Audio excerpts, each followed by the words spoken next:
తెలంగాణ ఉద్యమంలో కీలక పాత్ర పోషించిన శ్రీనివాస్ గౌడ్కు ముఖ్యమంత్రి కేసీఆర్ అరుదైన గౌరవం ఇచ్చారు. రాష్ట్ర ఎక్సైజ్, ప్రొహిబిషన్, క్రీడా, టూరిజం శాఖ మంత్రి శ్రీనివాస్ గౌడ్గా నియమించారు. ఆయన్ని తనకు కేటాయించిన శాఖల అభివృద్ధి విషయంలో కీలక పాత్ర పోషిస్తానంటున్న మంత్రి శ్రీనివాస్ గౌడ్తో మా ప్రతినిధి కేఎస్ ఫేస్ టు ఫేస్. ఇవాళ బాధ్యతలు స్వీకరించారు శ్రీనివాస్ గౌడ్. ప్రస్తుతం మనతో మాట్లాడేందుకు శ్రీనివాస్ గౌడ్ గారు తొలిసారి కేబినెట్ లో అడుగుపెట్టారు. కొన్ని కీలకమైనటువంటి శాఖలే ముఖ్యమంత్రి కేసీఆర్ ఇచ్చారు. ఒక పెద్ద బాధ్యత పెట్టారు. దీన్ని ఏ విధంగా భావిస్తున్నారు? ఉద్యమ సమయంలో మా కేసీఆర్ గారు, మా ముఖ్యమంత్రి గారు ఎంబడి, మా నాయకుని ఎంబడి మేము ఉన్నాం.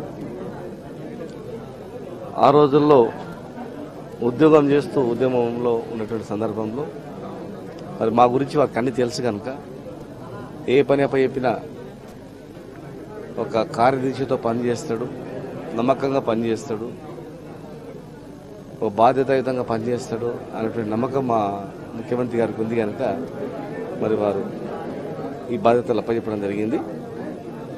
రాష్ట్రానికి ఎక్కువ ఆదాయం ఇచ్చే దానిలో ఎక్సైజ్ శాఖ కూడా ఒక భాగం.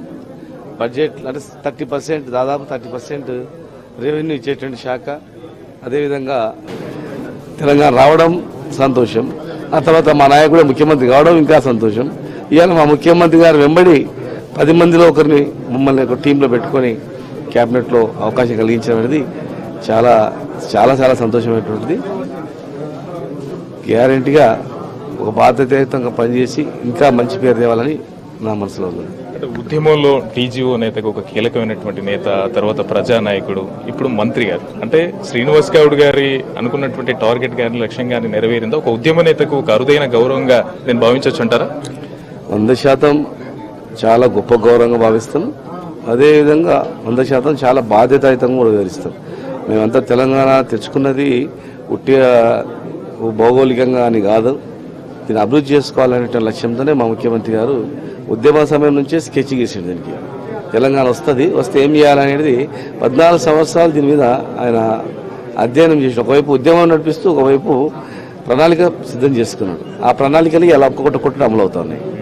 ప్రధానమైన శాఖలు ఎక్సైజ్, ప్రొహిబిషన్ కానీ, టూరిజం కానీ, ఇవన్నీ కొన్ని కీలకమైనటువంటి శాఖలు మీ దగ్గర పెట్టారు. వాటి అభివృద్ధి విషయంలో కానీ, మీకు ఇచ్చినటువంటి శాఖల పరంగా డెవలప్మెంట్ విషయంలో కానీ ఒక శ్రీనివాస్ గౌడ్ గారు మార్క్ చూపించే విధంగా ఎట్లా ఏదైనా ఒక టార్గెట్ మీకుందా? మాకు అన్ని దశ నిర్దేశం టోటల్గా మా ముఖ్యమంత్రి గారు ఇస్తారు. ఎందుకంటే వారికి ఉన్నటువంటి అపారమైనటువంటి జ్ఞానం ఎవరికి కూడా ఉండదు. 14 years స్టడీ చేసింది దాని గురించి. కనుక మాకు డైరెక్షన్ ఇస్తాడు. ఆ డైరెక్షన్ ప్రకారం ఒక 1 inch కూడా తక్కువ అటు కాకుండా మేము నడిపించుకుంటూ పోతాం. మా ముఖ్యమంత్రి గారి డైరెక్షన్ ఏ రకంగా ఉంటుందో, ఇట్లా చేయాలని చెప్తే ఆ రకంగా చేసుకుంటూ వెళ్ళిపోతాం. మేము టూరిజం పరంగా ప్రత్యేకించి తెలంగాణ రాష్ట్రం ఆవిర్భవించిన తర్వాత టూరిజం పరంగా చాలా డెవలప్ అయింది. కొత్త ప్లేసెస్ అని, టూరిజం ప్లేసెస్ అన్ని కూడా వెలుగులోకి వచ్చినాయి. ఇటువంటి విషయంలో మీరేమన్నా ప్రత్యేకించి ఒక శ్రద్ధ చూపించబోతున్నారు?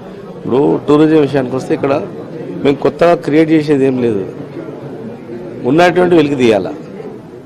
గతంలో ఏం చేశారంటే ఇక్కడ ఉన్నటువంటివి ఏవి కూడా వాళ్ళకి కనపడలే. ఒక గోల్కొండ కోట తప్పితే చార్మినార్, గోల్కొండ కోట హైదరాబాద్ ఉన్నాయి కనుక వాళ్ళు చూపించాల్సి వచ్చింది తప్పని పరిస్థితులు. కానీ ఇంకా చాలా ఉన్నాయి, అద్భుతమైనటువంటి టూరిజం స్పాట్స్ ఇక్కడ ఉన్నాయి. అవన్నీ మా తెలంగాణ సంపద అంతా కూడా వెలికి తీస్తాం, ప్రపంచ స్థాయికి తెలిసేటట్లు ఏం చేస్తాం. రైట్, ఇది శ్రీనివాస్ గౌడ్ చెప్తున్నారు. ఖచ్చితంగా ముఖ్యమంత్రి కేసీఆర్ తమకు ఇచ్చినటువంటి శాఖలను ఆయన సారథ్యంలో, ఆయన డైరెక్షన్లో 100% న్యాయం చేసేలా నిర్వహిస్తానని, ఖచ్చితంగా ఇటు రాష్ట్ర ఆర్థిక వృద్ధి పెంచేటువంటి ఎక్సైజ్ శాఖ విషయంలో కానీ, టూరిజం శాఖ విషయంలో కానీ కీలకమైనటువంటి నిర్ణయాలు తీసుకుంటామని కూడా కొత్త మంత్రి శ్రీనివాస్ గౌడ్ చెప్తున్నారు. కెమెరామెన్ మనీష్తో శ్రీనివాస్, AV24 హైదరాబాద్.